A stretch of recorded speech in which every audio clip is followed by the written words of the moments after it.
Graça e paz. Amém? Pode sentar, fica à vontade. Faz de conta que vocês estão em casa. Nós estamos muito felizes, minha esposa, a Bispa Marlene e eu, muito felizes de estar aqui nessa noite, compartilhar um pouquinho desse momento na vida de vocês. E esse tema, ele é muito rico. Para falar dele, a gente não precisa se esforçar muito, porque ele testifica muito com a nossa vida, com o nosso ministério. Então, hoje eu quero compartilhar com os irmãos, e eu escutei uma vez de um pastor, e na época até não entendi muito, mas agora que eu cheguei na idade também já entendi. Ele falou, até uma certa idade você prepara a mensagem, você é um pregador, você prega. Depois de outra idade, você é um contador de histórias. E eu cheguei na idade de contar histórias. Eu cheguei na idade de mostrar para vocês, compartilhar com vocês, na verdade, algumas experiências e algumas coisas que diz respeito ao nosso chamado. E se hoje nós chegamos onde chegamos, é porque algum tempo, em algum momento da nossa vida, nós dissemos, sim, eis-me aqui. E para tudo isso, nós precisamos, com certeza, entender que Deus, Ele é fiel. E não foi fácil. E entender um chamado não é fácil. Entender aquilo que, na verdade, Deus quer fazer não é fácil. Um chamado, na verdade, é o desejo de Deus para uma obra. E Ele chama pessoas tão estranhas para isso. Chamam pessoas que, na verdade, talvez a gente nunca chamasse. Ou talvez a gente não entenda o porquê chama. Nós já tivemos algumas experiências de chamar algumas pessoas e separar algumas pessoas para alguma obra específica. E em determinado momento ele volta atrás e fala, eu não estou apto para isso. Eu falei, mas eu não te chamei porque você está apto. Eu te chamei para que você seja capacitado a realizar. E nisso a gente tem muito trabalho, muita bagagem. Quando nós começamos, eu e a bispa, nós éramos ainda muito jovens. Os nossos cabelos ainda eram pretos, né? Não tinha muita barriga, né? Era magrinho. E nós aceitamos um chamado de Deus. Nós aceitamos vem que eu te mostro como fazer. E nós começamos muito cedo. Cedo na idade e cedo também na fé. E quando nós começamos e aceitamos um chamado de Deus, nós não tínhamos pouco tempo de igreja, talvez menos de um ano, um pouquinho coisa mais de um ano, quando nós aceitamos um chamado de Deus. E me pergunte, você tinha capacitação para isso, bispo? Nenhuma. Eu era um novo convertido, recém-batizado, que estava com muita sede de fazer alguma coisa para o reino. Então Deus colocou um trabalho na nossa mão. Deus colocou um trabalho na minha mão e na mão da minha esposa, junto com a prima dela, que era fazer um trabalho com mais ou menos umas 40 crianças, num lugar chamado Jardim Nakamura. Alguém conhece? Jardim Nakamura, ali naquela região, na rua Seringal do Rio Verde. A gente fazia ali um trabalho, começamos ali.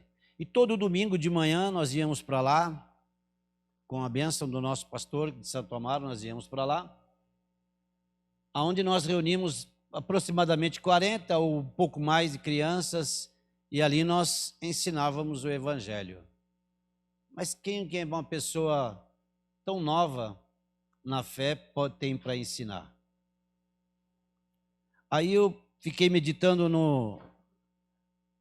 na mensagem dessa noite, e 2 Coríntios, capítulo 3, versículo 5, que foi o versículo, que é o versículo chave, 5 e 6, diz assim, o versículo 5 diz assim, não que sejamos capazes por nós mesmos de ter algum pensamento como de nós mesmos. A nossa capacidade vem de Deus. Então eu comecei, nesta tarde eu estava em minha casa, e eu comecei a imaginar por que eu aceitei, por que eu desejei estar ali. Trabalhar com aquelas crianças era uma coisa maravilhosa, mas faltava ainda, e Deus, faltava bagagem, e Deus foi devagarzinho, Deus foi lapidando. Porque em cima disso, não que nós sejamos suficientes, evidentemente isso foi um escrito do apóstolo Paulo para proteger a aparência de vanglória e de autoconfiança.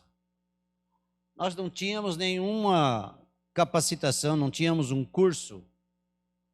O curso que nós tínhamos era um curso que tinha para batismo, chamado Classe de Catecúmenos. Nós fizemos essa classe para nos batizar. E um pequeno discipulado na época com a pessoa que nos deu os primeiros passos na fé. Era isso que nós tínhamos. E nós aceitamos a trabalhar sem bagagem nenhuma, sem trabalho nenhuma. E um dia, bem assim, já sem saber o que fazer, eu pedi um conselho a um irmão que já tinha mais experiência na igreja e que era missionário. Eu falei, rapaz, você precisa me dar um toque, porque eu não sei mais o que fazer. Eu falo, por quê?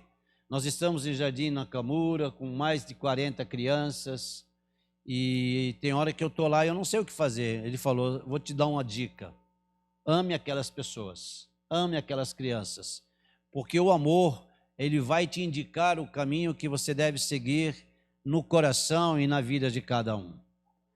Esse foi o treinamento que eu tive para começar um trabalho com crianças. Esse foi o conselho que eu tive. E nós começamos ali a trabalhar e buscar e esperar de Deus que essa capacitação viesse. Buscamos, oramos, investimos, e um certo tempo depois, só o trabalhar com as crianças já não nos satisfazia mais. Nós queríamos algo maior. Aí nós começamos a construir num terreno que era da prima, da minha esposa, começamos a construir um local. Antes era numa área aberta da casa, sem teto, sem telhado, sem nada. As crianças subiam, muitas crianças carregando crianças no colo, hoje já são mães. E a gente falou, nós precisamos construir um local para poder agregar. E começamos a construir um salão na parte de baixo do terreno. Nós cavamos, era um morro.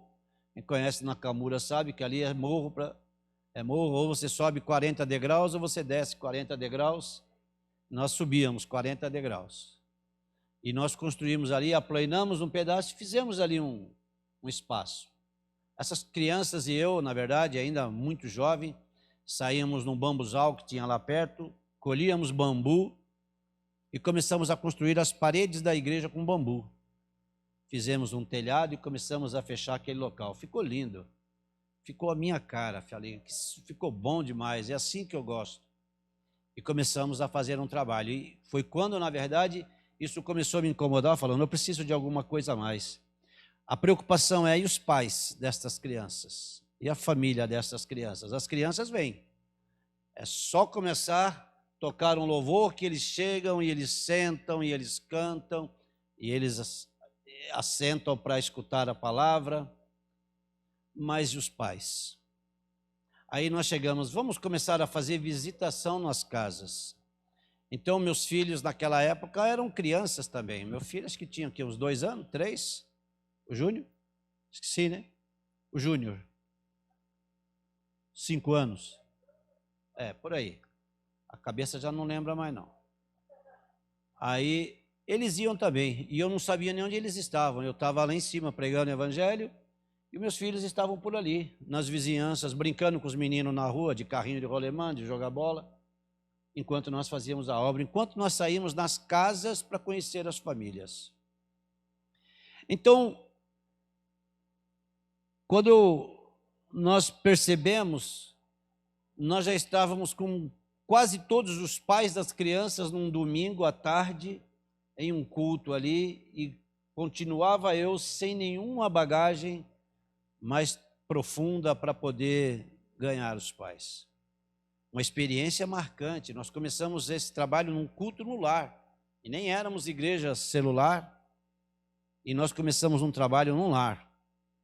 E a primeira noite que eu fui pregar numa casa, tremi da cabeça aos pés. Eu nunca tinha pregado para adulto, prego para criança. Pregar para criança parece fácil, não é. Mas eu me identificava muito com eles. Aí nós começamos a trabalhar com os pais. E na noite que nós marcamos um culto, o primeiro culto no lar, nos surpreende a visita de um missionário americano da igreja que veio nos visitar ali e se assentou junto àquela família. Eu falei, eu vou pregar para esse homem aí que sabe tudo de Bíblia? Eu vou pregar para essa pessoa que já viajou o mundo, que já pregou não sei para quantas nações? Mas eu falei, Deus é comigo, então eu vou pregar. Eu preguei, recebi um abraço dele, um aperto de mão, dizendo muito bom, muito bom, muito bom. Foi só o que eu entendi, porque o resto é tudo em inglês. E dali nós continuamos. Nós muitas vezes, parece que nós não entendemos que a capacitação para esta obra, ela não vem de um estudo pessoal, de uma identificação pessoal. A nossa capacitação, ela vem exclusivamente de Deus. Tudo que nós precisamos fazer, tudo aquilo que nós almejamos fazer, ou aquilo que nós precisamos fazer para o Evangelho, ela não depende exclusivamente de nós. Nós dependemos 100% de Deus. Porque tudo que nós fazemos dentro da igreja, ou nos lares, ou nos evangelismos nas ruas, não depende de nós. Nós precisamos aprender que tudo isso vem de uma dependência do Espírito Santo de Deus. E quando nós começamos a entender isso, nós entendemos que Ele vai nos capacitando. Então, o nosso caminhar naquela igreja, naquele trabalho ali missionário, foi nos mostrando que eu tinha muito para dar. E eu ainda precisava avançar muito mais. E eu nunca fugi de desafios. Eu nunca corri de desafios. Eu sempre os aceitava e sempre colocava diante de Deus aquilo, porque eu sei que aquele que me chama, Ele me capacita. Aquele que me abre uma porta, Ele me mostra o caminho. E eu fui aceitando esses desafios que vieram, e nós hoje temos naquele local uma igreja estabelecida, não é mais nenhuma congregação da igreja de Santo Amaro. Hoje ela é uma igreja independente. Então a gente fica muito feliz porque lá atrás, alguém que entendeu o chamado, mesmo não sendo capacitado para aquilo, esteve ali e plantou uma igreja ali. E aí ela existe ainda hoje. Então, Paulo não achava que ele era suficiente para raciocinar ou pensar nas verdades do Evangelho. Elas foram comunicadas por Deus. Então eu olho para a minha vida e eu vejo isso centralizado no que Paulo está dizendo. Tudo aquilo que ele viveu, tudo aquilo que eu sabia não era suficiente. Mas Deus, a partir dos momentos que nós fomos caminhando e das necessidades que vinham acontecendo, Deus vinha nos comunicando aquilo que nós precisávamos fazer e de que maneira nós íamos fazer. Porque nós éramos ali naquele local, em Jardim Nakamura, como agentes comunitários. Nós fazíamos de tudo, desde higiene pessoal até educação e principalmente o Evangelho. Nós ensinávamos aquelas crianças e acabamos também tratando até os pais em algumas áreas desse tipo.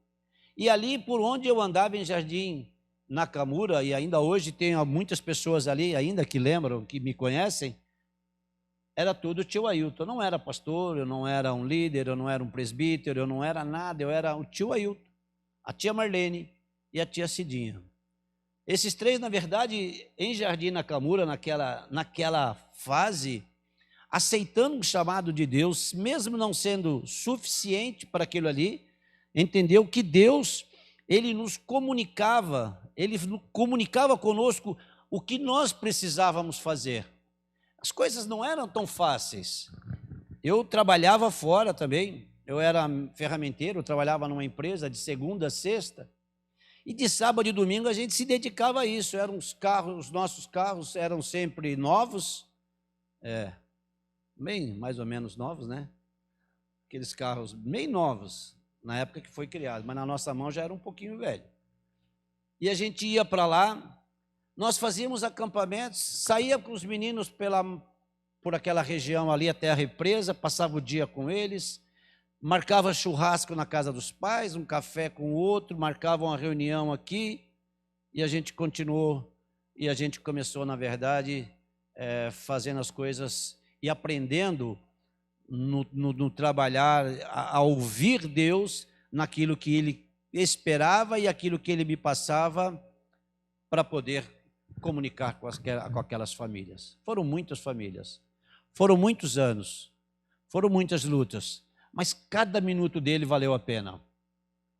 Quando nós achamos que Jardim Nakamura teria sido ali um chamado maior para a nossa vida, o pastor me chamou em Santo Amaro e disse: olha, nós estamos querendo tirar você de Jardim Nakamura, porque nós temos uma igreja em Jardim Capela, o pastor de lá foi transferido para o Taboão e nós não temos quem colocar lá. Você aceita esse desafio de restaurar aquela igreja, porque está bem abatida, está bem caída pela saída do pastor, você aceita? Você sabe que o coração fica dividido na hora que nós temos que decidir abandonar uma igreja para ir para uma outra, aceitar. Mas eu falei, mas é desafio, eu aceito. Não é 3 quilômetros de uma igreja para outra, então eu estou perto de Ranieri, em Nakamura, e estou em Jardim Capela, então eu aceito, eu vou. Chegamos naquele lugar, em Jardim Capela, eu e a bispa, e os meus filhos, que só conhecem a igreja. Meus filhos não conheceram outro caminho. Onde a gente ia, eles estavam juntos. Chegamos em Jardim Capela, uma igreja que tinha sido uma igreja forte, uma igreja grande, estavam com 6 pessoas na igreja. 5 jovens, aliás, 4 jovens e 2 senhoras.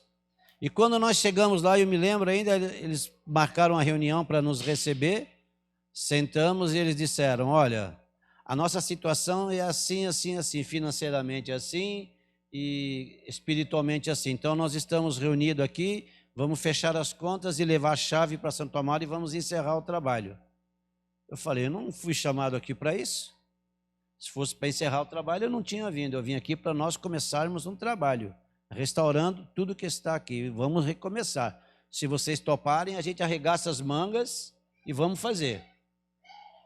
E lembro que ainda hoje, que eles olharam para mim e falaram: você tem coragem? Eu peguei e falei: coragem eu tenho. A capacidade vem de Deus. A coragem eu tenho. E começamos ali, desde pedreiro, pintor, eletricista, jardineiro, tudo que vocês podem imaginar, eu trabalhei ali com eles. E principalmente numa escola dominical de manhã e num culto à noite. Escola dominical de manhã e um culto à noite. Escola dominical de manhã e um culto à noite. Nós íamos de manhã para a escola dominical, íamos para a casa de alguém, almoçava, passávamos a tarde, íamos fazer uma visita, voltava para a igreja para a noite um culto. Um ano depois de 6 pessoas, nós já estávamos com mais de 100 pessoas na igreja.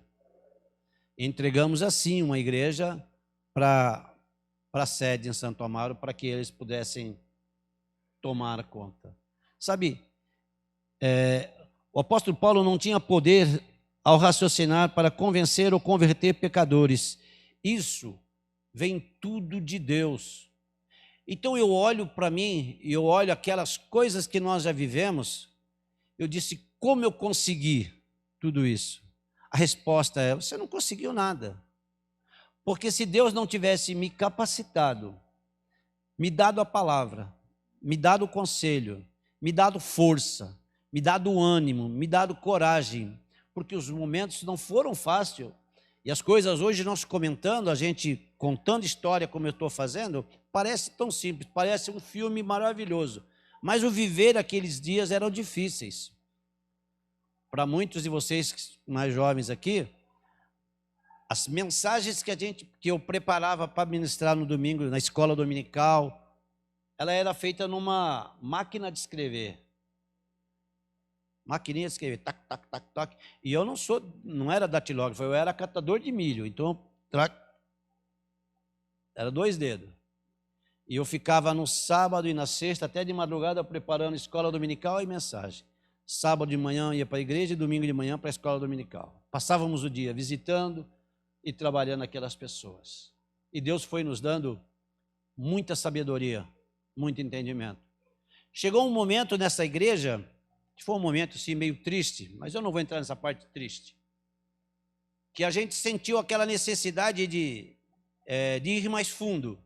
Então nós queríamos ter um pouco mais de bagagem espiritual, porque a igreja começou a crescer muito. Então, quando começa a crescer muito, você precisa ter mais para oferecer. Então nós procuramos o nosso pastor, na época, e dissemos, olha, a igreja está assim, assim, assim, nós precisamos de alguém que nos auxilie, com um pouco mais de bagagem, para que nós possamos realmente fazer um trabalho melhor, um trabalho bom, porque nós estamos com mais de 100 pessoas na igreja. Aí ele gostou muito e falou assim, vamos ver o que nós vamos fazer. A surpresa que foi desagradável. Ele mandou sim um casal para lá, mas não para nos ajudar, mas para nos substituir e colocar esse casal no nosso lugar. Mas o que importa é que nós trabalhamos e aquela igreja, ela está fundada e fundamentada até hoje. Então, quando eu olho para mim,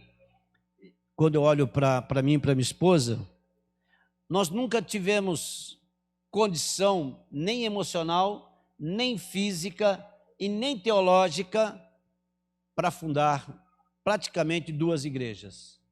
Mas o Senhor nos deu sabedoria, deu disposição, deu entendimento, deu ânimo, deu coragem e, além de tudo isso, muita fé, porque não era fácil. A coisa aconteceu assim tão de repente na nossa vida, foi acontecendo tão de repente na nossa vida, que a gente não sabia o que fazer. Tinha hora que nós não sabíamos o que fazer.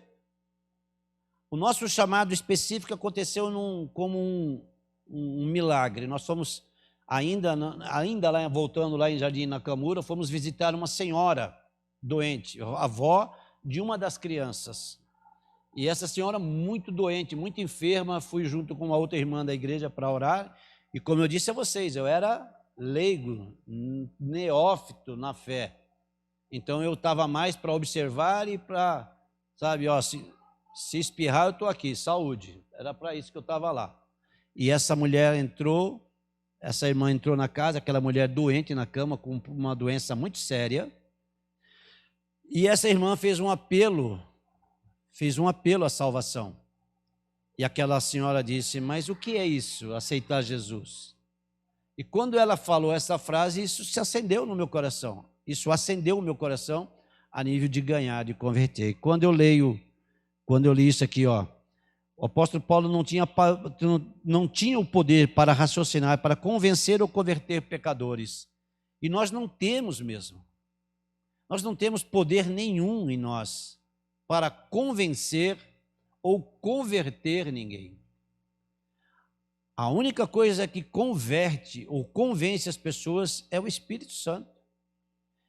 Então, se nós não nos deixarmos, na verdade, entender que Ele nos capacita e através daquilo que Ele nos dá, nós levamos uma palavra de vida, nós, sinceramente, não estaremos agregando nada ao reino neste lugar. Então, eu fui aprendendo isso.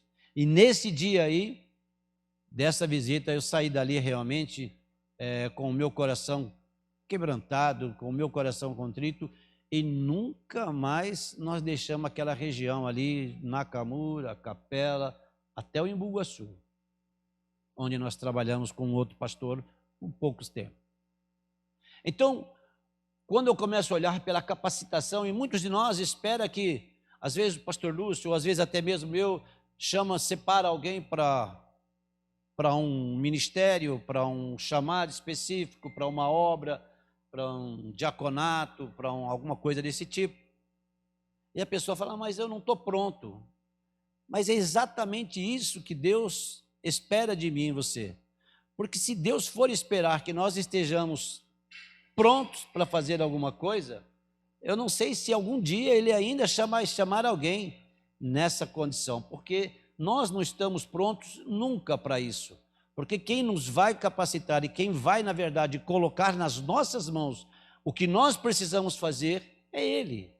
Tudo que somos, tudo que temos, tudo que sentimos, tudo que pensamos, tudo que ministramos, vem dele. No dia que as coisas que nós ministramos e nós preparamos vir somente de nós, nós estamos, na verdade, num relacionamento totalmente confuso com o nosso Senhor.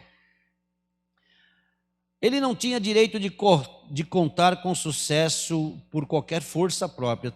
Tudo o sucesso devia ser atribuído a Deus. Então o apóstolo Paulo, ele deixa garantido que todo o sucesso do ministério dele era atribuído a Deus. Tudo aquilo que ele fez, desde o momento onde ele se converteu ali no caminho de Damasco até esse momento, ele atribuía a Deus. Se ele fez alguma coisa, se ele curou, se ele salvou, se ele libertou, se ele trouxe o renovo, se ele edificou as igrejas com as suas cartas, tudo o sucesso de tudo isso não vinha dele, vinha de Deus, que comunicava a ele palavra por palavra, pensamento por pensamento, sentimento por sentimento, desejo por desejo.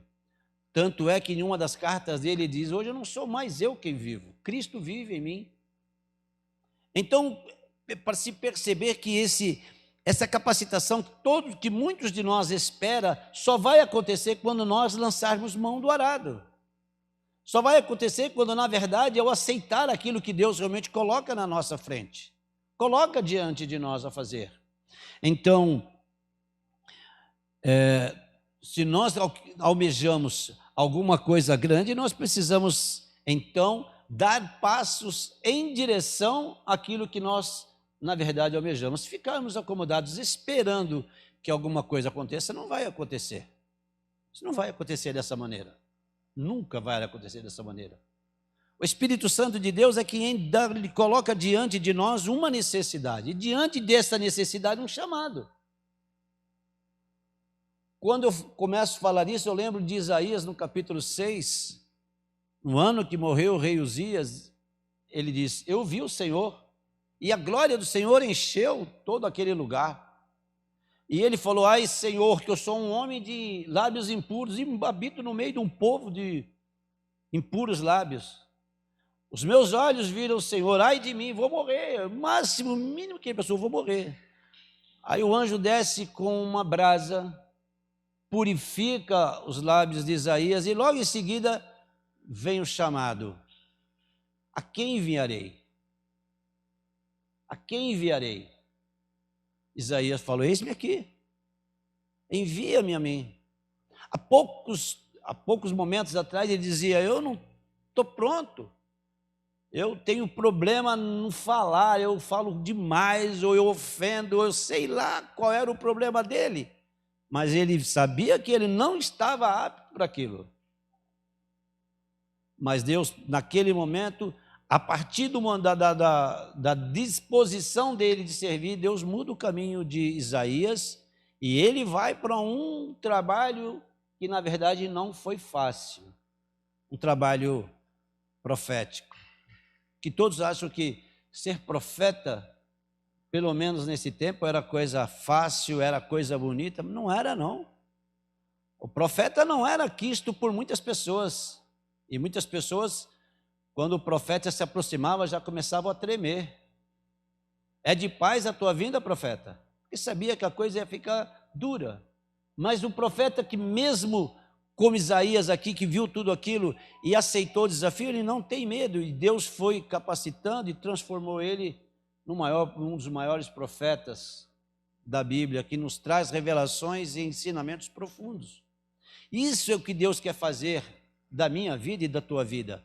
Não é esperar para decidir, é decidir para que Deus, na verdade, possa agir. Porque se nós não decidirmos, mesmo que não sejamos capacitados, Deus não vai agir.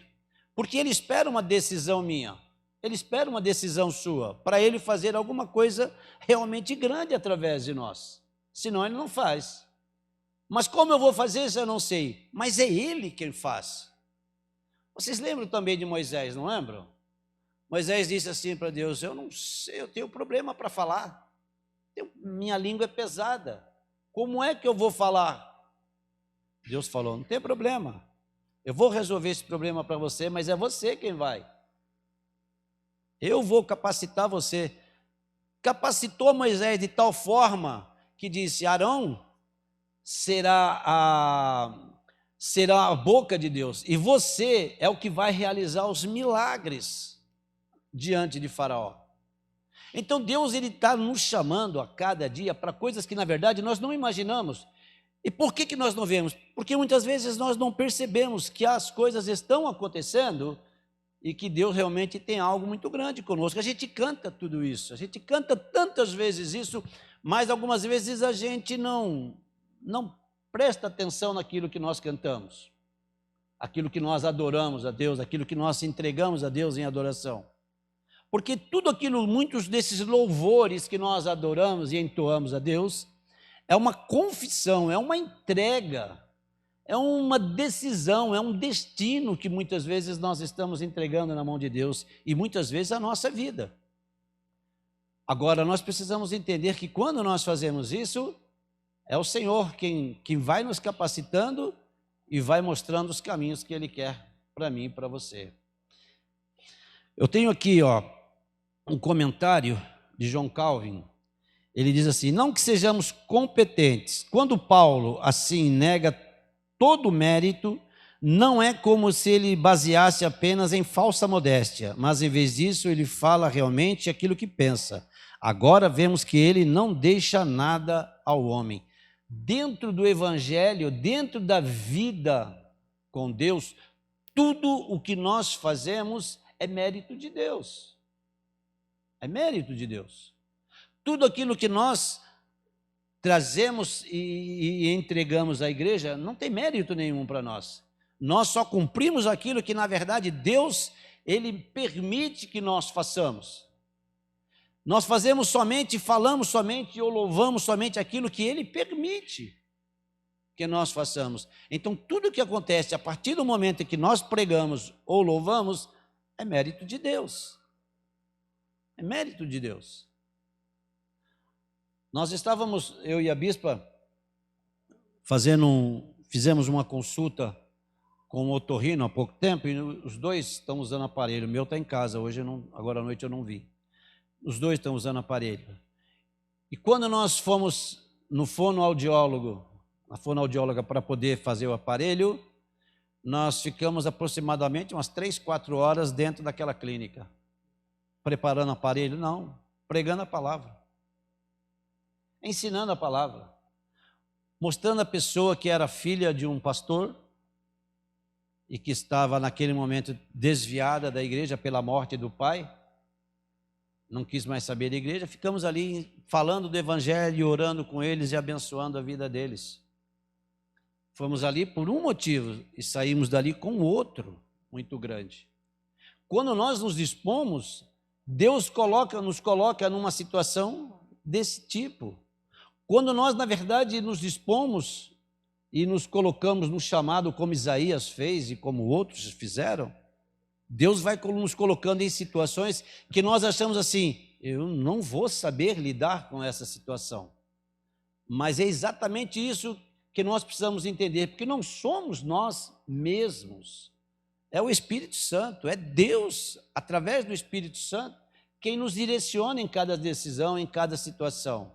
Não somos nós, porque se formos nós, de alguma forma, nessas situações, não há mérito nenhum de Deus, é só nosso.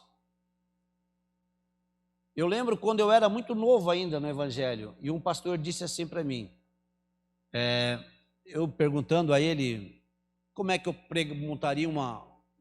como é que eu faria uma mensagem. Ele falou: vou te dar o primeiro caminho, depois eu te dou o resto. Ore bastante. Ore muito. Quando você sentar para ministrar, fazer uma pregação, você ore bastante. Mas ore até Deus, na verdade, você ouvir Deus. Porque eu vou te falar, ele disse assim, eu sou um bacharel em teologia.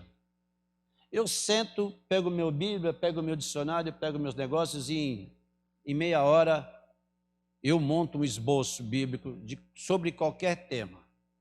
Mas se o Espírito Santo de Deus ele não tiver naquele esboço, se ele não tiver naquela palavra, se ele não tiver me direcionado em tudo aquilo, for simplesmente a minha capacidade mental, intelectual e teológica, ela é vazia. Aí o mérito de tudo isso é só meu. Então a capacitação ela vem, na verdade, pelo trabalhar, pela experiência, pela intimidade que nós temos com Deus. Então a minha capacidade para exercer uma obra, para realmente ganhar... Quanto tempo eu tenho, meu pastor? Até amanhã cedo? Então, a minha capacidade, ela começa, na verdade, a se desenvolver a partir do momento onde as situações que chegam e aonde eu sento para fazer alguma coisa, em primeiro lugar, eu preciso ouvir o Espírito Santo. Hoje já não... As igrejas já não, muitos pastores já não atentam mais isso. Por quê?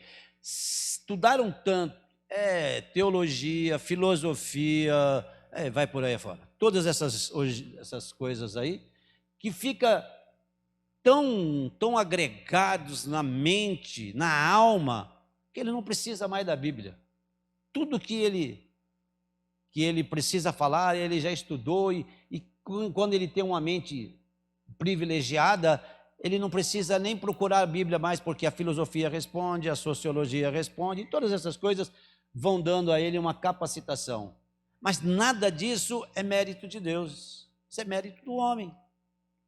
Então, quando eu entendo que Deus me chama para algo grande, a primeira coisa que eu preciso entender, eu preciso buscar ainda mais na intimidade com Deus. Porque é só ali, é no joelho, é na oração, é na leitura da palavra, é no me entregar a Deus que Ele vai revelando, Ele vai me mostrando, Ele vai trazendo a palavra do jeito que eu penso e do jeito que a igreja precisa. Quando nós começamos, quando eu falo, as pessoas começam a dar risada, por isso eu não vou falar. Não vou falar. Quando nós começamos, lá em Jardim Nakamura, lugarzinho pequeno, nós não tínhamos quem tocasse. Aliás, nós tínhamos uma irmã que tocava. E eu falei para ela, me ensina a tocar. Porque ela não podia ir sempre, porque se você não puder vir, eu toco. Ela pegou e falou, tá bom. Ela começou a me ensinar. Sabe quantas notas eu aprendi a tocar no violão? 2. Pergunta, quantos hinos eu conseguia tocar com 2 notas? Quantos hinos vocês acham que eu tocava?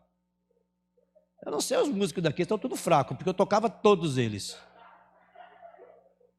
Eu tocava todos eles. Qual é o hino? Tá bom, pode começar aí que eu acompanho. 2 notas. Era lá e mi. Ainda lembro das posições. Você cantar? Você canta? Quantos conseguem cantar e cantar bem afinado aqui? Levanta a mão, diga, eu canto bem. Eu canto mal. Eu canto mal, mas eu cantava. E quanto mais eu cantava, eles pediam, vamos cantar mais. Eu falei, meu Deus, esses ouvidos estão todos ungidos, né? Estão todos ungidos. E por quê? Havia uma necessidade, havia algo que precisava ser feito, e não tinha quem fizesse. Então, quem vai fazer? Quem está na frente. Então, como fazia lá o Chapolin Colorado, siga nos bons. Eu vou começar, vocês vêm atrás de mim. E a coisa funcionou, mas a coisa funcionou, você sabe por que funciona? Porque eu deixei que o Espírito Santo de Deus, na verdade, ele fizesse. E eu não tenho vergonha nenhuma de falar isso. Eu não canto e nem toco. Mas eu precisei um dia tocar e cantar. Nem sabia se o violão estava afinado ou desafinado. Oi? Não. Não, misericórdia. Não, meu pastor canta bem. Entendeu? Então, Deus ele foi me capacitando, Deus foi nos ungindo, Deus foi nos tratando. Quando eu entendo o meu chamado, eu não volto atrás. Tem um comentário aqui de John Wesley. Conhecem John Wesley? Quem já ouviu falar de John Wesley? John Wesley, ele foi o fundador da igreja metodista na Inglaterra. E um comentário dele em cima desse versículo é: não que sejamos suficientes para pensar em algo como nós mesmos, mas nossa suficiência é de Deus. Então Deus, ele é suficiente na nossa vida em tudo que nós formos fazer. É por isso que eu nunca me preocupei se as pessoas iam ver eu tocar ou cantar desafinado. É por isso que eu nunca me preocupei em ir dentro de uma casa com pessoas totalmente diferentes e falar de Jesus e cantar com as crianças dentro de casa. Vocês conhecem aquele hino como Davi, sabe? Eu canto como Davi, se o Espírito de Deus se move em mim, eu canto como Davi, eu canto. Conhece, não conhece? Vocês já cantaram isso? Já? Já pularam? Já sentaram? Já deitaram? Já sentaram? Pois eu fazia isso dentro das casas, com os pais, com os vizinhos. As crianças adoravam. Vamos cantar? Vamos. E começavam a cantar. E os pais, vocês não vão querer? Não? Espera um pouquinho, vem cá, pai. Vamos também, vamos fazer. Eles amavam. E por que eu fazia isso? Porque eu tinha competência, porque aquilo era uma chave para poder ganhar a família? Não, porque o Espírito Santo estava me guiando, na verdade, a chegar numa proximidade, numa intimidade com aquelas pessoas, onde elas pudessem realmente começar a entender o valor do Evangelho.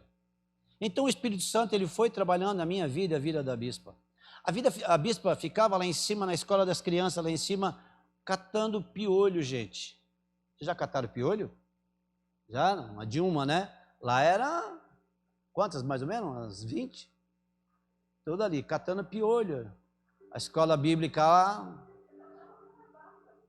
Quer que eu toque, irmão? E passando por isso. Já entendi. A mensagem foi... Então, amados, não que sejamos suficientes de nós mesmos, tanto quanto pensar um bom pensamento, muito menos para converter pecadores. Nós não somos suficientes para converter ninguém, mas o Espírito Santo sim. Então ele me capacita isso. E como ele capacita? Deixando que eu ouça aquilo que ele quer que eu diga, aquilo que ele quer que eu faça. Então, Isaías entendeu muito bem ali. Quando Deus perguntou a quem hei de enviar, quem há de ir por nós? Isaías falou, eu aqui, ó. Ele estava pronto? Acho que não. Mas ele se deixou trabalhar, ouvir Deus. Então, o grande passo para um chamado ser eficaz é aprender a ouvir Deus. No versículo 6 ele diz, ele é que nos fez aptos para sermos ministros da nova aliança, não da letra, nem do Espírito, aliás, não da letra, e sim do Espírito, porque a letra mata, mas o Espírito vivifica. É óbvio que aqui teologicamente, há uma coisa da lei e da graça, da lei e do Espírito. Mas eu não vou chegar nesse ponto, eu só quero dizer que é Ele quem nos capacita como ministros, como líderes, como homens e mulheres de Deus que ainda não se sentem prontos, mas nós temos alguém por nós que já está pronto, que é pronto e que está realmente esperando que simplesmente eu diga, olha eu aqui, ó, envia-me a mim, seja por o que for. Nós já passamos por muitas histórias, nós já passamos por muitas coisas, e contar a história da nossa vida hoje, eu te falei, é coisa de velho, né? Você senta com o velhinho, ele vai contar a história lá de quando ele era lá, não é assim? Eu estou chegando nessa idade. Então eu estou chegando na idade de contar a história. Mas eu gosto de contar a nossa história porque a nossa história tem um final feliz. Hoje nós temos 2 igrejas estabelecidas em outros ministérios, ativas, trabalhando, e temos a nossa igreja, onde nós continuamos pregando o Evangelho. E da nossa igreja já saíram pessoas que já abriram igrejas, seus próprios ministérios. Você não acha ruim? Fala, não, melhor ele sair e abrir uma igreja do que abrir um bar, uma boate, um posto de gasolina, né? É bom ele abrir igreja. Então, capacitar, meu irmão, a nossa capacitação para aquilo que Deus realmente tem, vem dele. Se é Ele que chama, é Ele quem capacita. A preocupação de não estarmos prontos precisa sair do nosso coração. Precisa simplesmente dizer sim, eis-me aqui. Olha eu aqui, Senhor. Eu quero fazer. E aprenda a ouvir aquilo que Ele, na verdade, tem para te falar. O grande segredo é ouvir Deus. E obedecer quando Ele falar, faça. E não querer fazer da sua forma. Mas deixar Deus fazer. Deixar Deus te dirigir. Deixar Deus te guiar. Moisés chegou diante de Faraó e falou assim: meu Deus mandou você libertar meu povo para que a gente possa ir até o deserto e o adorar e celebrar um culto a Ele. Faraó falou: vocês vão, mas vocês voltam. Aí Moisés ficou naquela, assim, nós vamos. Voltar ou não, é com Ele. E por que Moisés fazia isso? Porque ele estava realmente sabendo as intenções de Deus? Não, ele sabia que Deus é quem ia capacitar a todo esse trajeto. E o trajeto de Moisés pelo deserto foi curto, gente. 40 anos. Com um povo que, na verdade, era mais rebelde. Vocês são todos servos. Perto daquele povo lá, vocês são tudo anjos. Mas aquele povo era rebelde. Mas Moisés, mesmo com aquela palavra, eu não sou, ele se tornou um grande líder, o maior líder da nação de Israel. Então Deus pode fazer isso da minha vida, fez da minha vida, pode fazer isso na tua vida.